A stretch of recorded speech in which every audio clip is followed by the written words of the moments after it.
Doenças cardiovasculares são disparadamente as doenças que mais matam no mundo todo. De acordo com a OMS, todos os anos, cerca de 17,9 milhões de pessoas morrem por doenças cardiovasculares, o que corresponde a 30% de todas as mortes globais por todas as causas. E no Brasil os dados não são diferentes. De acordo com a Federação Mundial do Coração, doenças crônicas não transmissíveis são responsáveis por quase 3/4, ou 74%, das mortes causadas em adultos brasileiros, das quais quase 1/3, ou 31%, são causadas por doenças cardiovasculares. De acordo com a OMS, doenças crônicas não transmissíveis são responsáveis por mais de 70% de todas as mortes globais, o equivalente a 41 milhões de mortes anuais, nas quais a maioria, o equivalente a 15 milhões de mortes, ocorrem em pessoas entre 30 e 60 anos de idade. A obesidade e as complicações causadas pelo excesso de peso, vindo do excesso de gordura corporal, tais como diabetes e hipertensão, são um grande fator de risco para o desenvolvimento de doenças cardiovasculares e outras doenças crônicas que acabam resultando em uma morte prematura. E houve também um crescimento considerável do número de brasileiros acima do peso. Em relação a 2006, houve um aumento de 30,8% do número de pessoas com excesso de peso, de 42,6% para 55,7%, hoje mais da metade da população.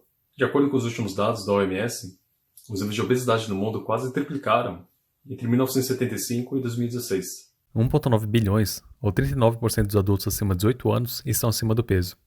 E 650 milhões, ou 13% da população mundial, é considerada obesa. 38 milhões das crianças até os 5 anos de idade são consideradas acima do peso ou obesas. 340 milhões de crianças e adolescentes entre 5 e 19 anos são considerados acima do peso ou obesos. De acordo com a World Factbook da CIA, cerca de 22,1% da população brasileira é considerada obesa, representando cerca de quase 47 milhões de brasileiros obesos. Se esse número de pessoas obesas fosse um país, seria do tamanho aproximado da Espanha. Uma pesquisa do Ministério da Saúde via Vigitel revelou que em 2018, o número de obesos no país aumentou 67,8% entre 2006 e 2018, saindo de 11,8% em 2006 para 19,8%. O crescimento da obesidade foi maior entre os adultos de 25 a 34 anos, com 84,2%, e 35 a 44 anos, com 81,1%, com mulheres apresentando uma obesidade ligeiramente maior, de 20,7% em relação aos homens, com 18,7%. A faixa etária mais afetada foi a de jovens de 18 a 24 anos de idade, com 55,7%. Incrivelmente, o aumento de peso em mulheres foi quase o dobro em relação aos homens, representando 40% e 21,7% respectivamente. E a obesidade também é um tremendo fardo econômico. De acordo com um estudo feito pela Sociedade Brasileira de Cardiologia, 4 dos principais problemas relacionados a doenças cardiovasculares custaram aos cofres brasileiros cerca de 56,2 bilhões em 2015, com infarto agudo de miocárdio e insuficiência cardíacas custando 22,4 e 22,1 bilhões, respectivamente, seguido de hipertensão e fibrilação auricular. E além das questões de saúde e econômicas, a obesidade também acaba sendo fardo do cotidiano, afetando desde assentos de avião, de cinema, até mesmo o nosso querido futebol. O 69º Congresso Brasileiro de Cardiologia revelou que mais de 4 mil assentos foram construídos para acomodar pessoas obesas durante a Copa do Mundo de 2014, aquela fatídica Copa. E mesmo o estudo feito pelo Ministério da Saúde, que acabou revelando um aumento inesperado na obesidade, também mostrou que um aumento no consumo regular de frutas e hortaliças de 15,5% entre 2008 e 2018, passando de 20% para 23,1%. Um aumento da prática de atividade física no tempo livre, de 25,7% entre 2009 e 2018. Uma decaída de 53,4% no consumo de refrigerantes e bebidas açucaradas, de 2007 a 2018 entre adultos das capitais. A obesidade é uma doença de caráter multifatorial, o que significa que vários fatores contribuem no seu desenvolvimento, incluindo questões biológicas, questões econômicas, questões do estilo de vida, cada um com seu peso, literalmente, e contribuição. Mas peraí, se as pessoas estão comendo mais frutas e hortaliças, praticando mais atividade física e consumindo menos bebidas açucaradas, por que raios pessoas estão ganhando mais peso? Por que os níveis de obesidade no Brasil estão crescendo? O Nutrição Consciência vai responder essa pergunta para você. Mas antes, a gente tem que dar um passo para trás para entender melhor sobre a obesidade, antes de querer dar 2 passos para frente.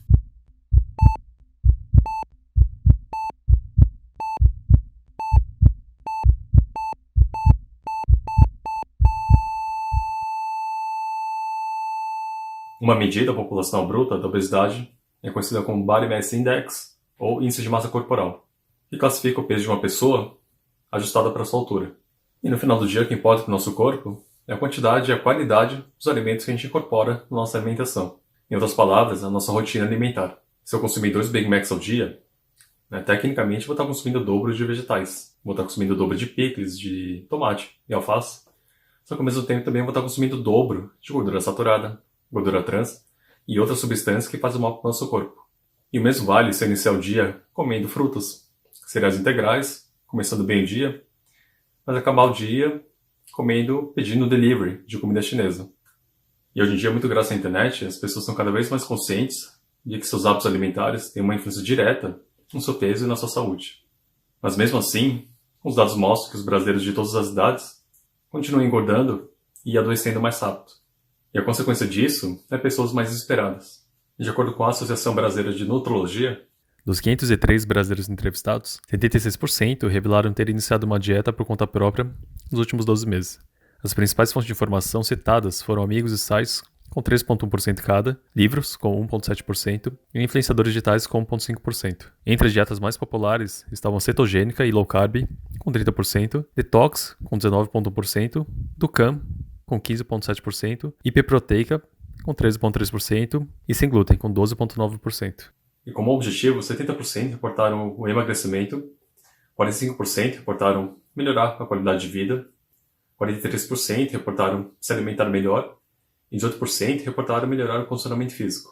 E entre as listas de restrições, as que mais se destacaram foram: no topo da lista aparecem os doces e frituras, com 65% e 61,8% respectivamente, seguidas de diminuição das porções, com 48%, seguido da diminuição do número de refeições ao longo do dia, com 24%, seguidos das pessoas que cortaram sal, com 18%, e por último as pessoas que cortaram o carboidrato da dieta, com 3,2%. E as pesquisas mostram que as pessoas estão percebendo que produtos refinados, com açúcar, óleo e frituras também, têm um impacto direto na sua saúde e no seu peso, um caso negativo.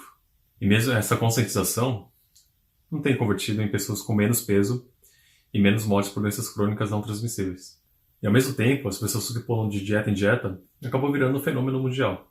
Algumas características dessas dietas, conhecidas como fad diets ou dietas à moda, é que elas são extremamente restritivas e seus resultados possuem prazo curto de duração, porque não são sustentáveis a longo prazo. E de acordo com uma pesquisa envolvendo 2.000 cidadãos britânicos, realizada pela Law Fresh Berries, uma campanha anual realizada pela British Summer Fruits, com a intenção de promover produtores locais de frutos silvestres no Reino Unido, acabou revelando que o cidadão britânico comum acaba tentando uma média de 126 dietas durante suas vidas, o equivalente a mais ou menos 2 dietas novas, ou dietas à moda, a cada ano. E além disso, foi revelado que a duração média dessas dietas é de apenas 6 dias. Mais da metade dos correspondentes, 52%, acabaram revelando estarem muito confusos em relação a qual dieta da moda é mais sustentável no longo prazo. Mas essa dúvida comum sobre qual dieta é mais eficaz não é restrita apenas a terras britânicas. Meus pais são um grande exemplo disso. Bom, meu pai acabou sendo diagnosticado com diabetes do tipo 2, aos seus 20 e poucos anos, consequência do seu estilo de vida, o excesso de peso e seus maus hábitos alimentares fora de casa. Como consequência, ele acabou se medicando com medicamentos inibidores, com insulina, por mais de 20 anos, enquanto seu médico falava para ele que ele nunca ia se curar, que ele ia ser eternamente dependente de medicamentos. Porém, meus pais não convencidos com a opinião médica, acabaram embarcando uma jornada para descobrir uma forma natural, através da alimentação, para a cura da diabetes do meu pai. Eles começaram com uma dieta sem glúten, que mostrou resultados promissores, mas acabou não sendo o suficiente. Apesar de manter o glúten fora do cardápio até hoje, eles acabaram seguindo para outras dietas, incluindo a dieta Dukan, a dieta Paleo, entre outras, até eles chegarem à dieta à base de plantas há mais ou menos 5 anos atrás.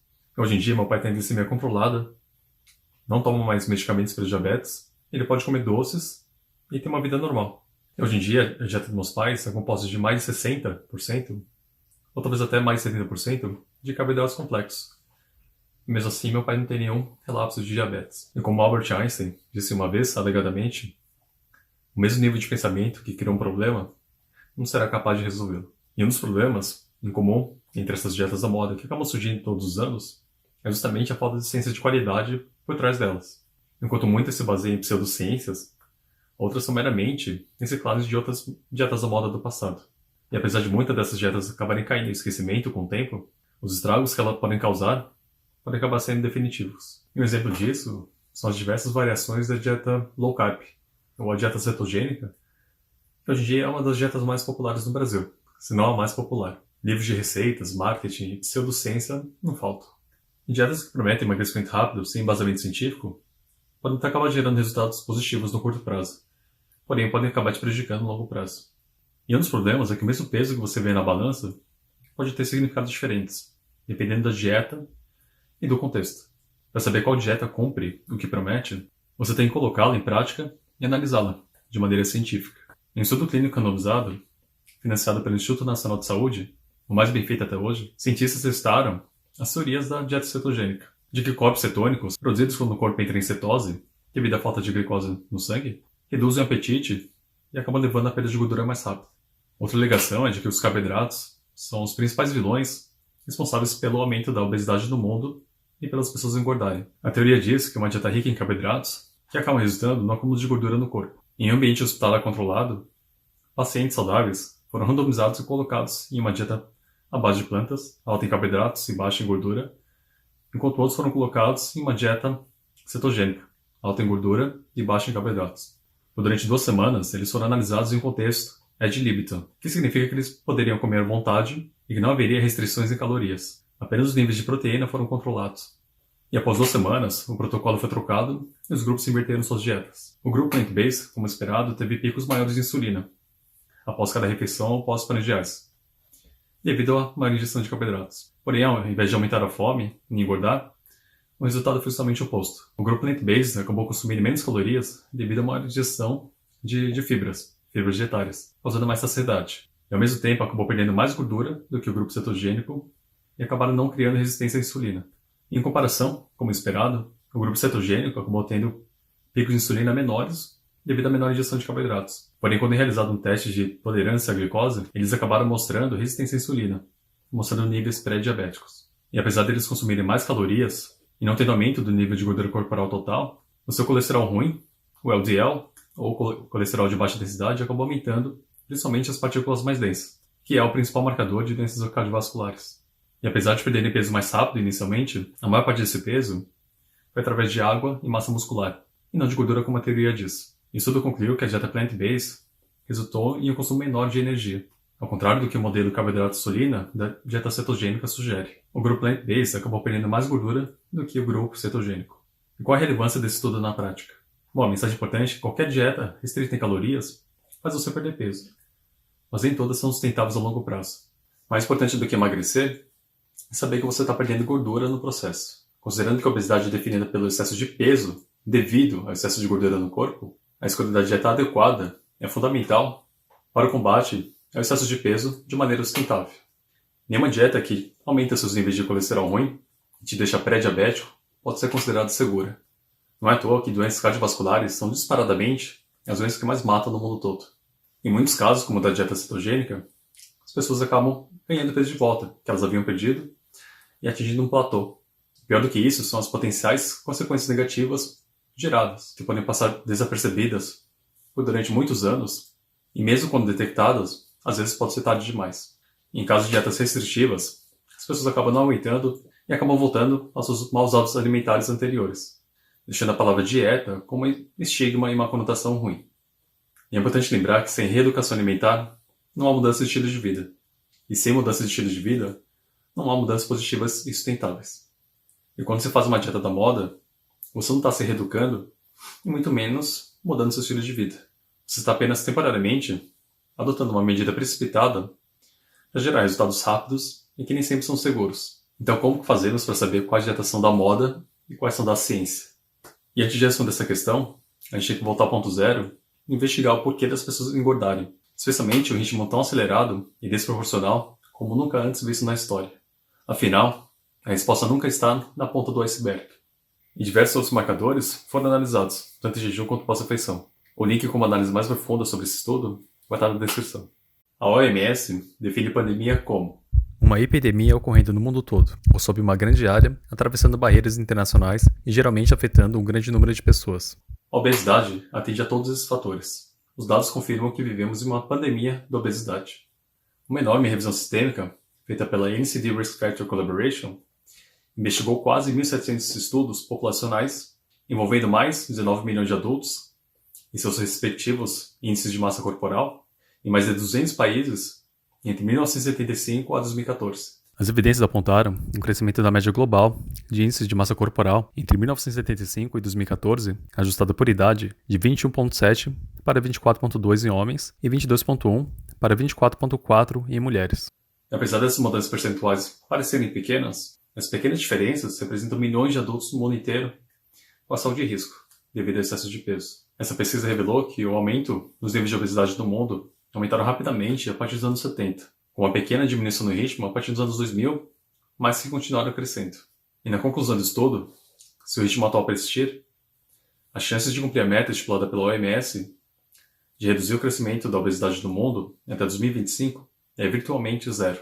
E os estados pobres em relação à obesidade e aumento de mortes por doenças crônicas não transmissíveis no mundo acabou forçando a OMS a fazer uma reavaliação de seus planos de reduzir a morte por doenças crônicas não transmissíveis em 25% até 2025. As Nações Unidas firmaram uma extensão do seu compromisso intitulado Objetivos de Desenvolvimento Sustentável, que coloca como novo objetivo reduzir a morte por doenças crônicas não transmissíveis no mundo em 1/3 até 2030. E no Brasil não foi diferente. A atual situação no Brasil, em relação à obesidade e mortes por doenças crônicas, fez com que o país acabasse deixando de cumprir a principal meta do seu Plano Nacional de Enfrentamento de Doenças Crônicas, firmado em 2011.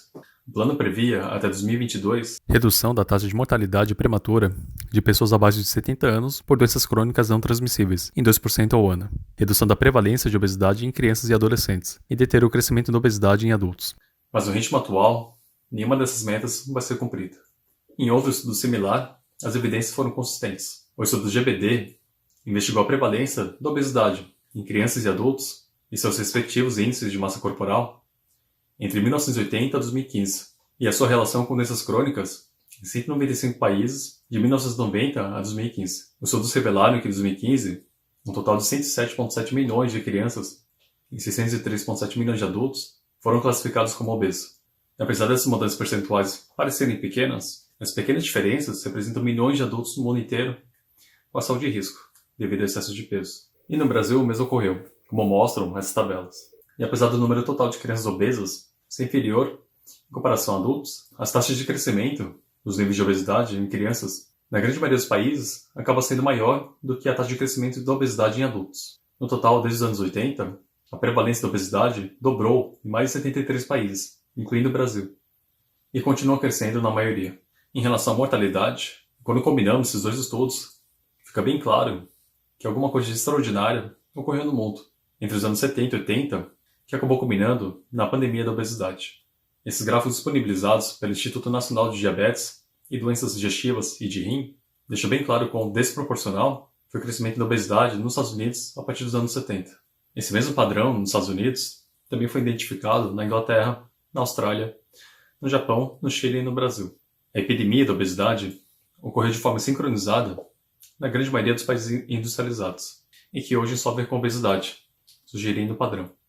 Mas qual teria sido esse gatilho que acabou culminando numa pandemia mundial? E para ser um fator credível, a principal causa da obesidade do mundo teria que ser algo que englobe uma tendência mundial, afetando a vizinhança de todos os países que hoje sofrem com obesidade ao mesmo tempo. Seria uma mudança global na natureza da vida de cada pessoa. Muitas indústrias e legisladores vêm sugerindo a falta de motivação pessoal, ou sedentarismo, como a principal causa do avanço da obesidade do mundo. Mas será que a falta de motivação pessoal explicaria o avanço da obesidade do mundo? Em todas as pessoas, de todas as idades, grupos étnicos, países, e ao mesmo tempo? Sim, de acordo com a CEO da Pepsi, Yin Nui.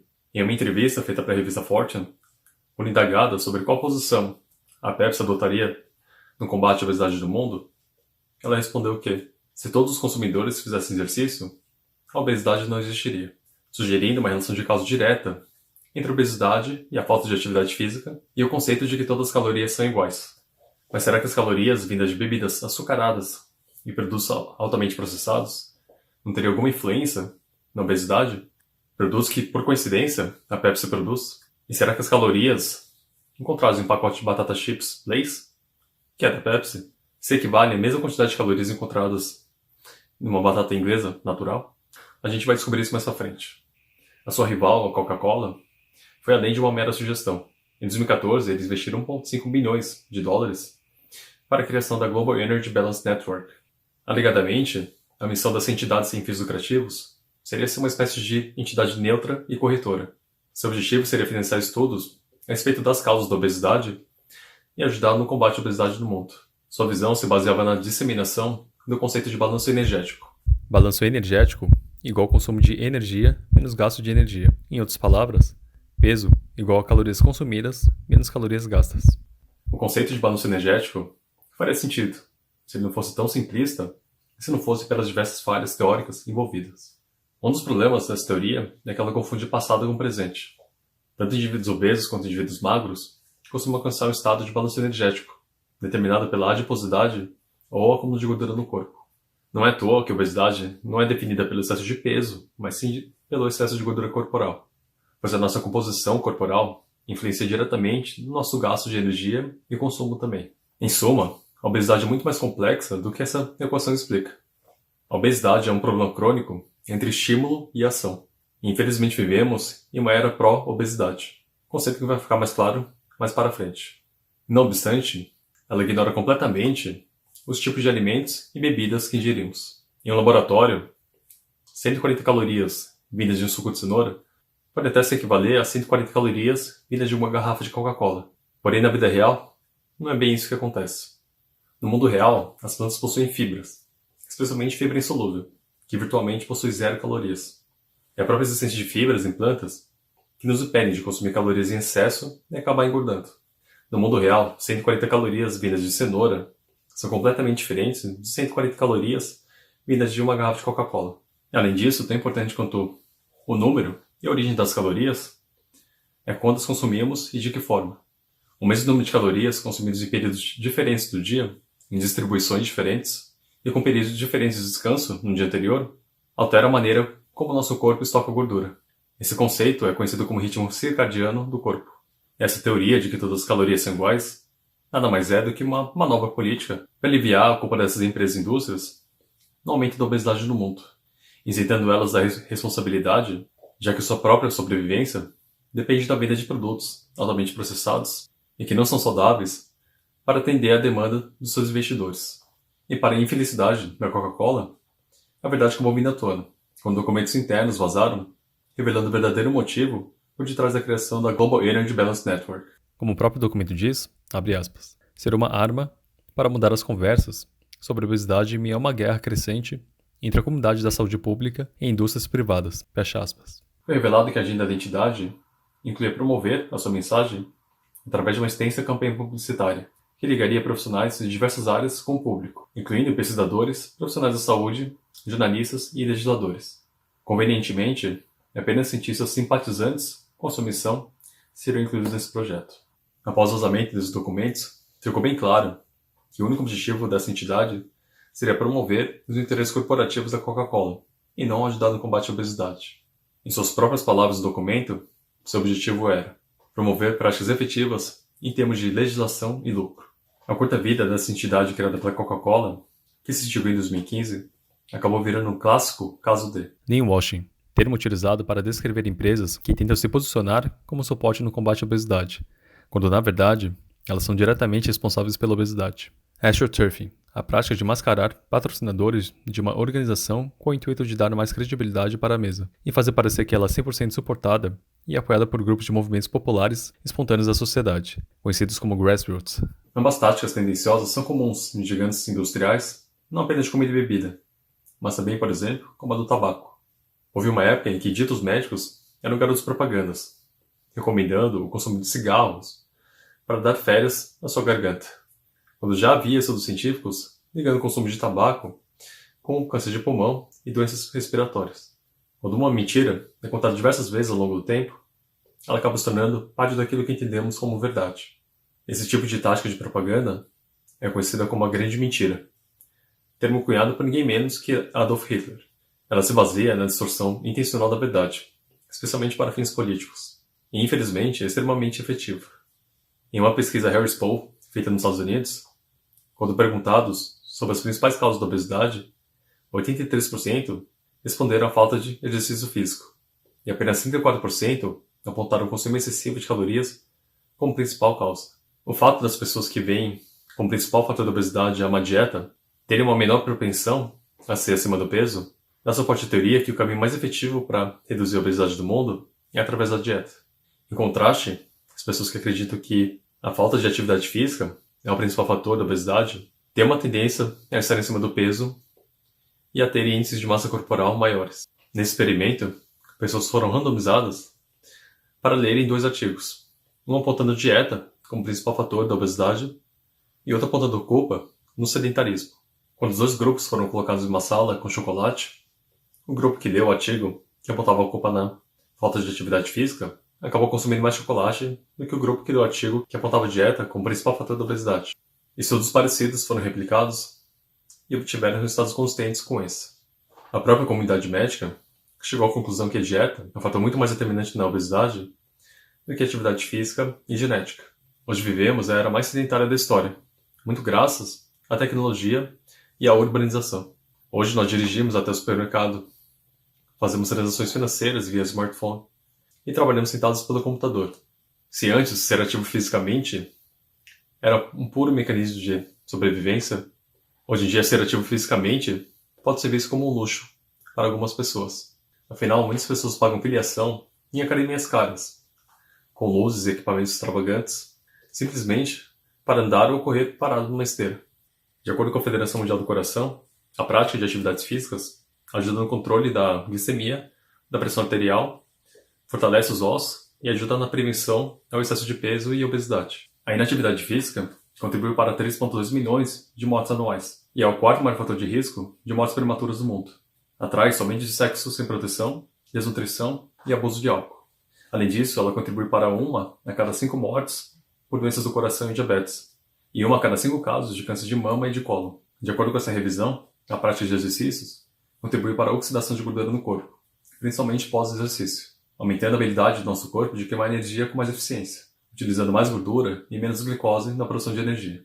E estudos revelam que os níveis de atividade física no mundo não têm decaído, desde que a obesidade virou uma epidemia mundial. Na verdade, muito pelo contrário. A prática de atividade física chegou a aumentar em alguns países da Europa, América do Norte e Latina, incluindo o Brasil, sugerindo que a falta de exercício não foi o principal contribuinte para o aumento da obesidade no mundo. Mas apesar da prática regular de atividade física ser um fator importante na prevenção à obesidade, ela não é o método mais eficaz para a perda de peso. Mas se a gente for aplicar o conceito de relação de causa inversa, o aumento na atividade física no mundo, muito provavelmente, foi mais uma consequência do aumento de excesso de peso do que a causa da obesidade. Mas é importante frisar que a prática de atividade física não deve ser vista como uma estratégia principal para a perda de peso, mas sim como ferramenta para a manutenção do peso e uma boa saúde cardiovascular.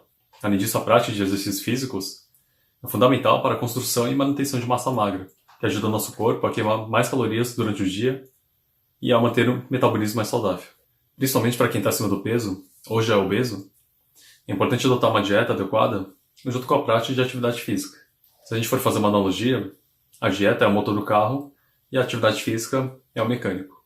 E os requerimentos mínimos para não ser considerado sedentário são muito menores do que se pensa.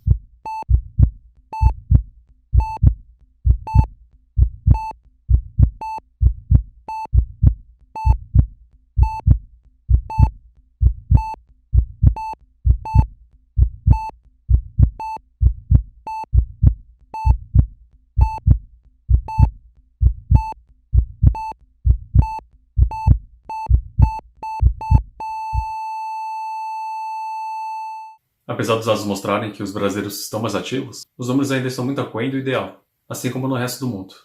De acordo com a Federação Mundial do Coração, 30% dos adultos no mundo são considerados sedentários ou fisicamente inativos. O único alerta em relação à prática de atividades físicas é quando se está acima do peso ou obeso, vindo de estilo de vida sedentário. Nesse caso, é recomendável você começar com exercícios de baixa intensidade e ir aumentando conforme o tempo, conforme você vai pegando a prática. Pois caso contrário, o excesso pode acabar fazendo mais mal do que bem para você. Mas não são apenas pessoas acima do peso e obesas que morrem por doenças cardiovasculares. Atletas e pessoas com físico invejável também passam por essas fatalidades. Isso inclui triatletas, bodybuilders, corredores, futebolistas e as mais diversas categorias do esporte. E na maioria dos casos, o acidente cardiovascular é causado por artérias do coração quase que completamente entupidas, resultando em insuficiência cardíaca. Esse é o caso do atleta bodybuilder Sam Standerick, Ele faleceu ao ápice do seu físico aos 25 anos de idade. No laudo da sua morte, foi relatado que a sua artéria coronária se encontrava 70% bloqueada. Porém, se você visse ele na rua ou na praia sem camiseta, você diria que era uma pessoa extremamente saudável e com físico muito acima da média. A mensagem mais importante aqui é que a prática de atividade física é extremamente importante para a manutenção da saúde. Porém, a nossa dieta é o fator mais predominante e importante para a garantia de uma vida longa e saudável, dentro dos fatores que a gente pode controlar. Mas e quanto aos fatores que a gente não pode controlar, como nossos genes? Na próxima parte, iremos investigar o papel da genética na obesidade. Você deve culpar seus pais pela sua barriga? Te darei essa resposta no próximo episódio da série Por que as pessoas engordam, na qual irei investigar o papel da genética na obesidade. Te aguardo no próximo vídeo.